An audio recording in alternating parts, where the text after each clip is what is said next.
Buongiorno, ho il grande piacere di introdurre il professore Andrea Spiriti. Vorrei ringraziare molto gli organizzatori, il professore Bonaccorso e la professoressa Kiven.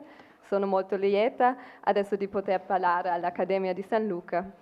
Il professore Spiriti insegna e ricerca storia dell'arte moderna all'Università dei Studi dell'Insubria Varese, è direttore scientifico della rivista Artisti dei Laghi. Inoltre è consulente del Museo della Società Galaratese di Studi Patri. È membro dell'Istituto Universitario Lakota in Europa e membro di vari comitati scientifici e redazioni di riviste di settore. Ma c'è qualcos'altro? Il professore Spiriti è uno specialista di storia dell'arte moderna dal 5 al 700. In più di 240 pubblicazioni ricercava fra l'altro l'iconologia politica, la consorteria arese, le relazioni artistiche fra Milano, Genova e Roma, le ditte pittoriche del manierismo e la rappresentazione della natura. Ulteriormente ha lavorato sul classicismo del secondo Seicento ed il Rococò, ma soprattutto sugli artisti dei laghi lombardi, come Giovanni Battista Barberini, su cui ha pubblicato nel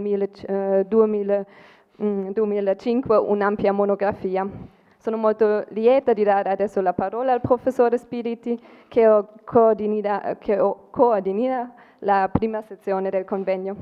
Grazie del necrologio, sono veramente lieto e per gradire. E a mia volta invece è molto gradito compito presentare Anne Scheinhardt che lavora ora in Erziana ma che ha studiato storia dell'arte ed economia alla Humboldt-Universität di Berlino e che si occupa di un tema solo apparentemente nella mera cronologia non vicinissima a Fontana, cioè l'archeologia proto-industriale romana, cioè in Roma tra l'Ottocento umbertino e il Novecento giolittiano, che è a mio avviso un campo estremamente interessante per noi proprio per sottolineare come, malgrado l'ovvia discontinuità, ci sia un dato di continuità. Nelle parole che lei ha detto nel mio necrologio c'erano espressioni che ho scelto come ditta, cioè come sottolineatura forte di quanto gli artisti dei laghi e in particolare Fontana siano capaci di una gestione del cantiere, di una gestione degli appalti, di una gestione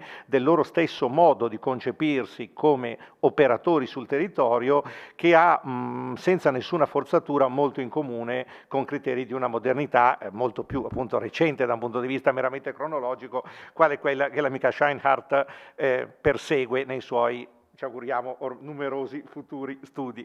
Bene, allora dopo questa reciproca ritualità Tokugawa iniziamo allora la giornata e chiamo quindi la collega Stefania Bianchi dell'Archivio Storico di Mendrisio che citerà una relazione dal titolo Intorno ai Fontana, spunti anagrafici e ipotesi interpretative. Ora Stefania Bianchi è nome ben noto a chi si occupa di studi degli artisti dei laghi perché è una delle persone serie che va in archivio, il che detta così potrebbe sembrare addirittura riduttivo, ma non è affatto banale perché ben sappiamo come la quantità veramente imponente di materiali archivistici che l'area oggi ticinese, oggi Canton Ticino, e in parte Graubünden, in parte Grigioni, ma in generale l'area storica di quello che era l'antico nord dello Stato di Milano, presenti veramente miniere formidabili. Stefania Bianchi è responsabile dell'Archivio Storico di Mendrisio